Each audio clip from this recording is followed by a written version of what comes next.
What's up, everyone? Welcome to This Day in Philly Sports History for September 20th, 2024. I'm your host, Jim Montgomery. Welcome to a feel-good Friday edition of the podcast. Fall is in the air. The weather is starting to get cooler in the mornings. First day of fall is Sunday. Looks like the weather is going to cooperate just in time to watch the Eagles take on the Saints from the sidelines of a baseball field. But it's all good. More on that as we get to Sunday. Before we get started, quick housekeeping notes. Be sure to follow me on social media, Jimbo_Mont, Twitter, and TikTok. Subscribe to the YouTube channel. Patience is a virtue. I have the ideas. I just need to find the time with my day job, which has been crazy. Start of the school year. September always is a wash just because. So once October comes, hopefully I'm able to start playing around with some things. But thank you for your patience and your support. Jimbo_Mont at the YouTube channel. I have some things coming. It's just a matter, like I said, of actually getting there and being able to have the time to do it. Because I don't ever want to do, and you guys know if you've been listening for any time, I don't half-ass anything. I always want to make sure everything's accurate and everything's right. So I appreciate the patience, but I do have some fun things I'm working on. It's just I have a lot of other things too, between my day job, kids sports, doing some projects for the Philadelphia Sports Hall of Fame. So hopefully I have some big announcements coming soon.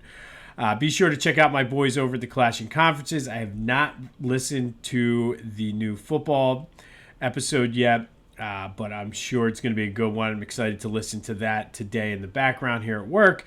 And then the baseball one dropped today. They're doing good things. Tough one for our Phils. More on that in a minute. And then go to Philly Goat. They have the Go Phil shirt. 9 different people named Phil on it. It's fun one. As Ryan and the Philly Goat team said, it's probably the dumbest shirt they've ever made, but it's also one of the greatest. So go to Philly Goat. They have your election needs covered as well. If you want to support McCarthy and T-Mac with a sign for your yard, they got you covered. I can't wait for my Democrat, Republican, Philly Fanatic shirt to come. Once that comes, I do have the shirt for our winner of the 2-year anniversary coming. He ordered the simple cream colored Philly Goat. It's an amazing shirt. So I'll announce his name once it comes, and I'm confirmed with him. But go to Philly Goat, use the promo code Jim Montgomery for 10% off your order. That's phillygoat.com, promo code Jim Montgomery for 10% off of your order. All right, let's start with a recap of yesterday's question of the day. And I asked you, based on the mayor's announcement for the Sixers arena, where did you want the arena to go?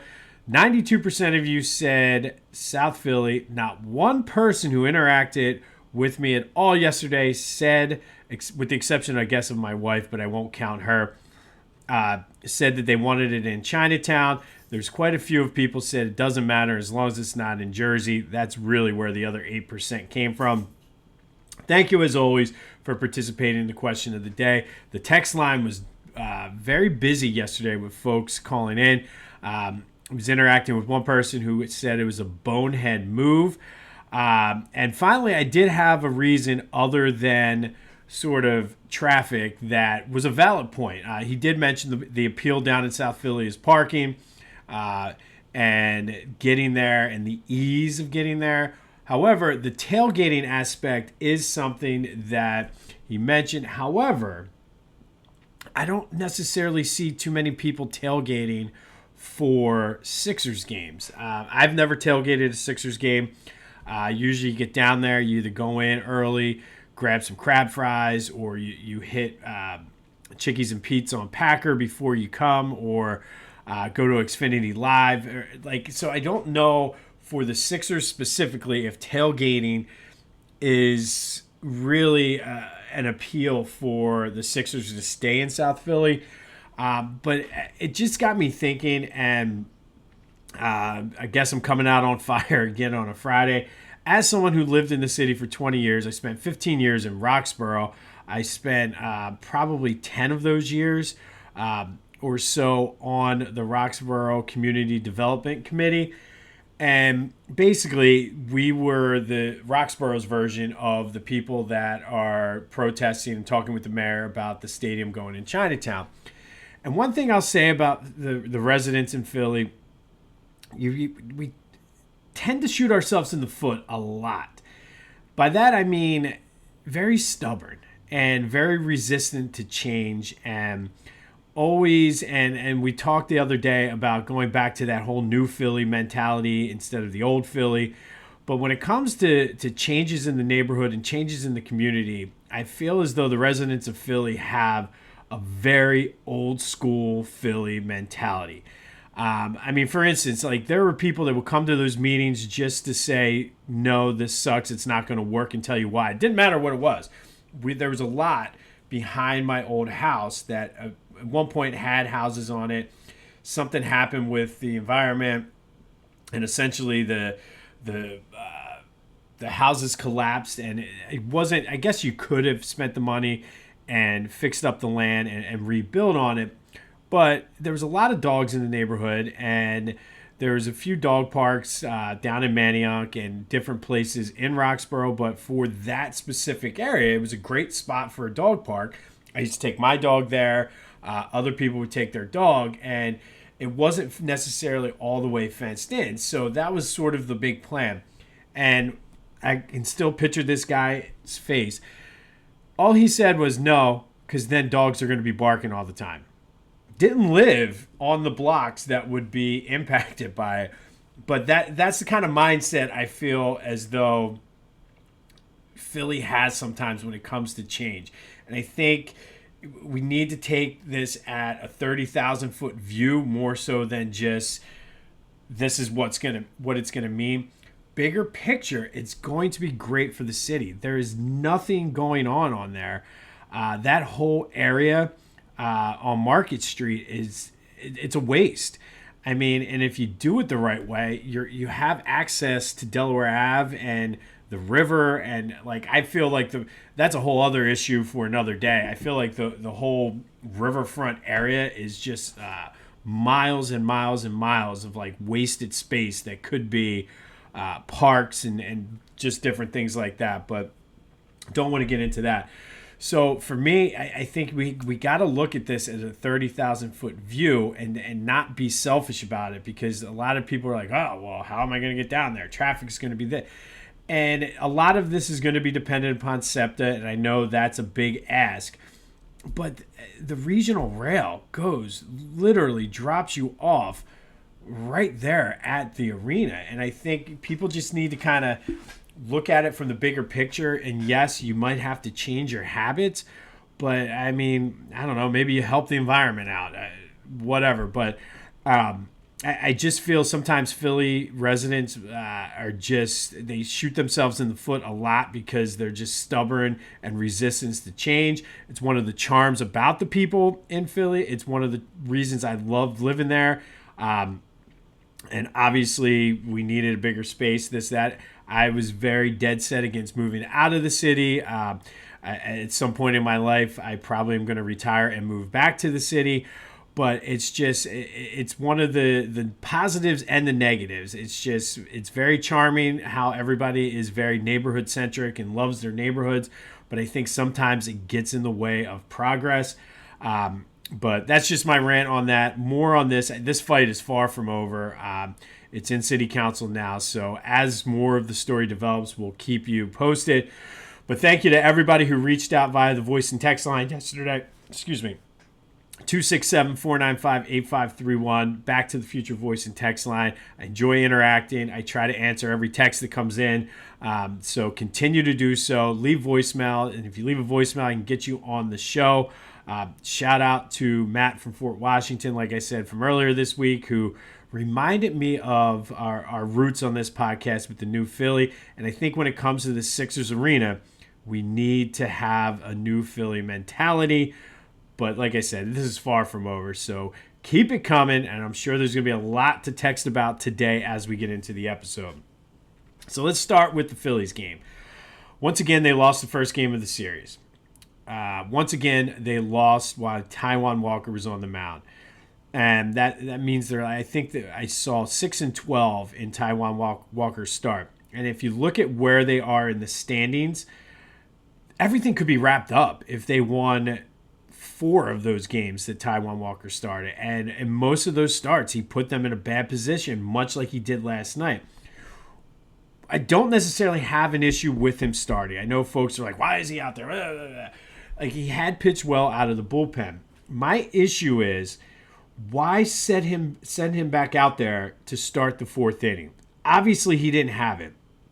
And kudos to the Phillies for battling back. They got down 4-0. It was 4-3 going into the bottom of the 4th. I would have brought in Allard or somebody else or one of the junk guys in the bullpen because it was obvious that Taijuan didn't have it. And I don't know if that – I mean, Rob Thomson said he didn't want to spend the bullpen early in an important series that they have, but – come on, dude. This is now multiple times this season that you've pulled the old Doc Rivers scheduled loss. And for once, the team responded. I mean, they battled back after being down 4-0. It would have been easy for them, I feel, to go into a scheduled loss and just say, okay, let's throw our hands up. We'll come back tomorrow. You did them no favors, Rob, by putting him back out there in the 4th inning. And I don't know if that's coming from Dombrowski because of the contract, whether it's just your stubbornness. But, I mean, you had guys in the bullpen that could have pitched. Low leverage guys that could have done. I mean, worst case scenario, you bring Allard in, he gives up a 3-run bomb. You're still in the same position, but Taijuan Walker was not giving you a chance in that game. So to bring him back out there and then get down all of a sudden 9-3 when it was 4-3, it's just poor managing on Rob Thomson's part. And I usually take his side on things like that, but I can't on this one. Like, you cost them the game. And again, credit the team for still battling back. I mean, they got it to 9-6, and I was like envisioning a 10-9 win.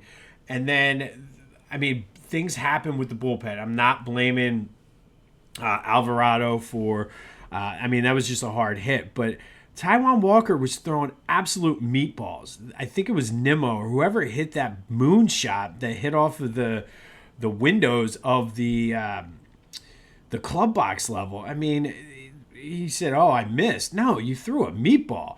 And he had no business being out there. And it's just frustrating because I do feel that usually when they get down early and Taijuan Walker starts, the team just is like, okay, this is going to be a loss. But they battled back.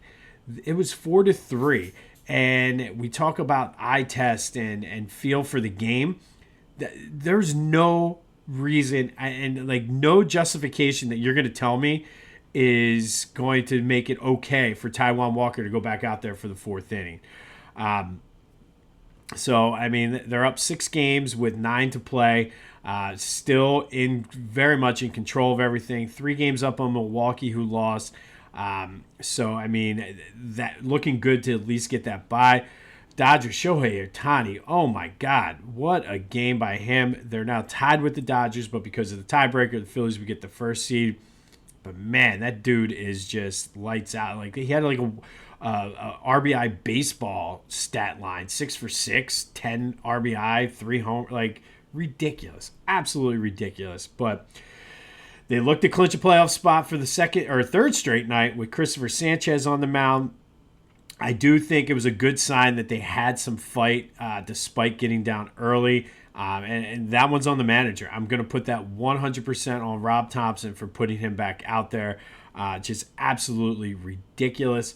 And it came up a couple weeks ago when I was on the baseball version of the Clashing Conferences, but I laughed it off as like, ha ha ha, it's a joke. But I'm wondering if for real, if Taijuan Walker is a mole for the Mets, because the shots he gave up were like meatballs, and the Nimmo one was a moonshot. Like, Jesus. So maybe it's just a conspiracy Friday, but man, Taijuan Walker might be the mole. Mike Randler, you might be on to something. But they do look to get back. They win today. Magic numbers down to 2 to win the division. They clinch a playoff spot. All is well. But man, what a wasted opportunity yesterday.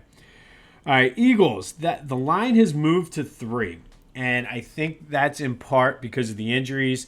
Doesn't look like AJ's going to play. And the rumblings I've been hearing are CJ Gardner-Johnson's going to be out with a foot injury.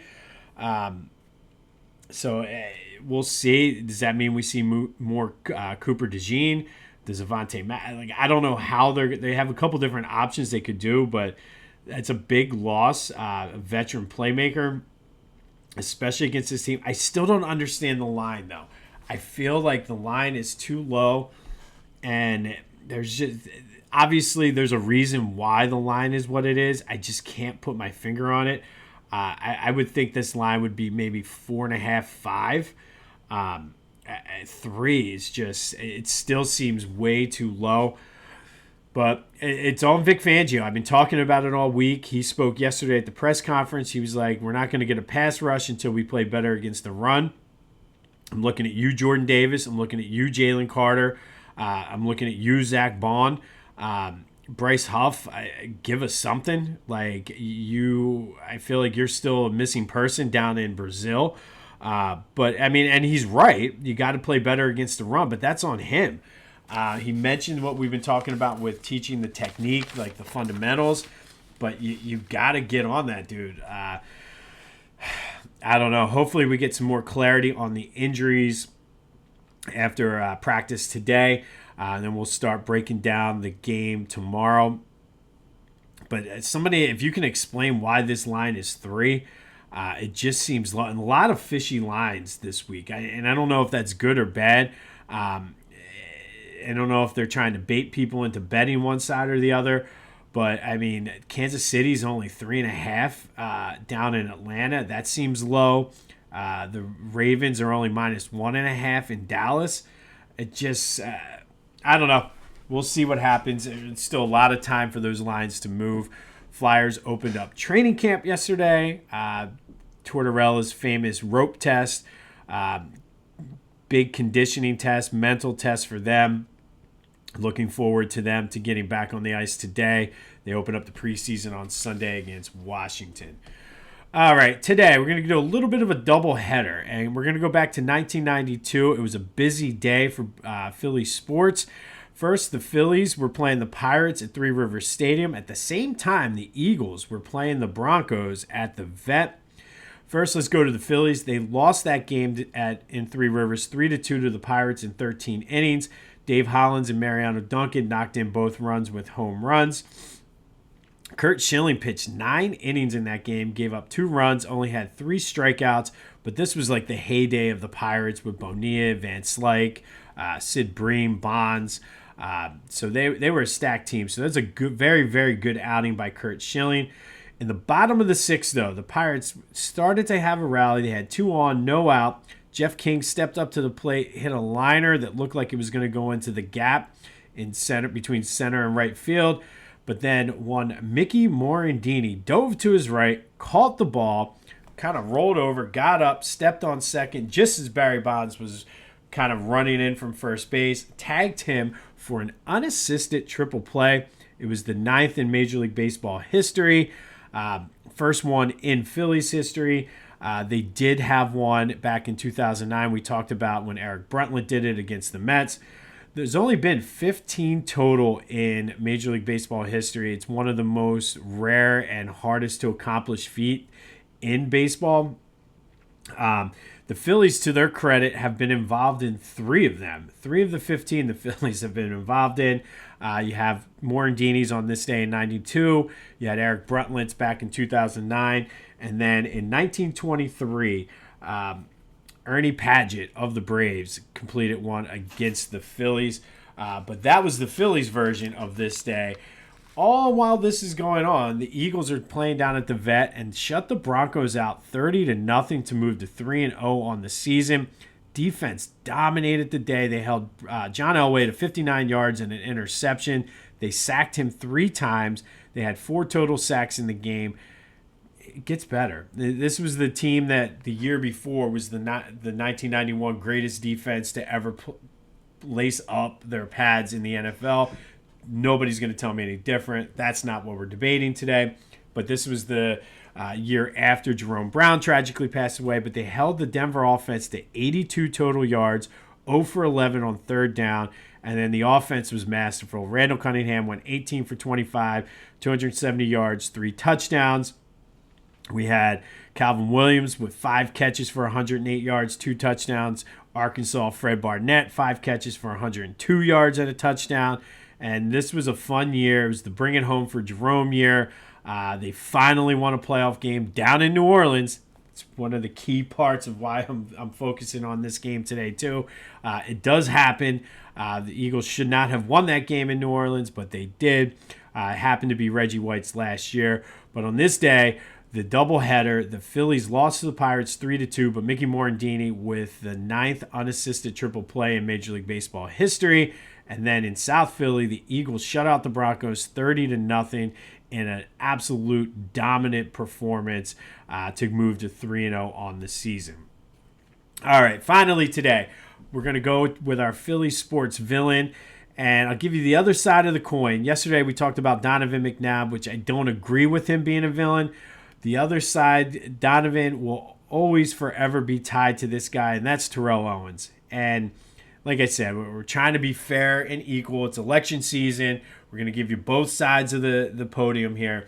But if you remember the whole courtship of T.O., his agent didn't fax the offer sheet in on time. And thought he signed with the Raiders or traded to the Ravens or however it was. And it was a whole mess, but ultimately signed a 7-year, $49 million contract.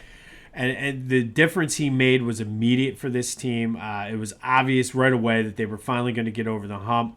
First preseason game was the long bomb to T.O. And in the crowd, that's when everybody started going, T.O., T.O., T.O., T.O. But in that season, 77 catches for 1,200 yards, 14 touchdowns in 14 games. Remember the horse collar tackle where he broke his leg, missed the final few games of that season and the playoff run, but came back in time for the Super Bowl and played out of his mind. 9 catches for 122 yards on a broken ankle. Obviously wanted a new contract, said he had outperformed that. And then the whole training camp fiasco happened where he was doing sit-ups in his driveway, lifting weights with the media. And it just... he made the comments like, I'm not the one who got tired in the Super Bowl. A thinly veiled shot at Donovan McNabb. Obviously, that pissed off Donovan. And they were able to kind of put it aside to start that season. But then it started to get worse. He got upset he played well and wanted the new contract. He was more pissed off. It came out later that Donovan didn't have his back the way he did Brian Westbrook, which I will take Terrell Owens' side on this one. Donovan should have had his back, even if you don't believe it, and which is part of the reason why Donovan was a villain in this story, because everybody felt that he was pro Joe Banner, pro Andy Reid, and they were kind of feeding him what to say and what not to say. And then if that wasn't bad enough, things got weird. Again, they played well at the beginning of the season, and then after they lost to the Cowboys, T.O. wore Michael Irvin jersey, and that's cardinal sin number 1 as an Eagles player. You don't support anything Dallas. Then he fought Hugh Douglas, who was an ambassador to the team, because he called him out for saying some guys are faking injuries. So they literally got into a fist fight. And then he was interviewed by Michael Irvin, and Michael Irvin asked him, do you think you'd be undefeated if you had Brett Favre as your quarterback? T.O. said yes, did not really provide much other details to that. Later, he said, well, Donovan's been hurt right now, so obviously we'd be better if we had Brett Favre. Instead of just saying that in the thing, or instead of getting Donovan's back, T.O. played the Tom Petty game and was just super petty and was like, well, you didn't have my back, I'm not going to have yours. And then Andy Reid wanted him to apologize to Donovan. So I guess Drew Rosenhaus and T.O. wrote up this apology. There was a specific line in there to apologize to Donovan. T.O. said, crossed it out, didn't read it. At the end of the day, he ended up getting suspended. They sent him home and then released him at the end of the season. 21 games, though, in Philly, 124 catches, almost 2,000 yards, 20 touchdowns. So exciting, and I still, to this day, like my blood is boiling right now because both of these guys acted like absolute children when it came to dealing with each other. Like I talk about it all the time. Like I'm not necessarily going out to dinner and having drinks with the people I work with, but we have good working relationships and we get our job done. If they could have just put their egos aside, the Eagles could have won at least one, maybe two Super Bowls during that run. And really, that's all it was ego. So this was all 20 years ago. T.O. is the villain today. Yesterday it was Donovan. But I'm going to ask you to have a little bit of fun here on a Friday. 20 years later, who's to blame for the wasted opportunity of Donovan McNabb and Terrell Owens? Is it Donovan or T.O.? This might surprise you. As someone who drives the Donovan McNabb bus, I'm telling you, this was 100% on Donovan. All he had to do was come out and say, he's not the one that negotiates the contracts. He's not the one that gives out the money and signs the paychecks. He did it for Brian Westbrook. You had a great thing, Donovan. All you had to do was say, yes, he outperformed his contract. I think he should get more money. That's it. That's all you had to do. And likely T.O. would have gotten himself in trouble somehow anyway, based on his history. But the whole Eagle Donovan versus T.O. drama, I'm putting the blame on Donovan. What do you think? 20 years later, we're going to have a little bit of fun on a Friday. I mean, it's better than thinking about how bad the Saints are going to beat the Eagles this weekend. But 267-495-8531 get you into the Back to the Future voice and text line. Whose side are you on? Team Donovan, Team T.O.? Who is to blame for the whole? And that's all it is a wasted opportunity.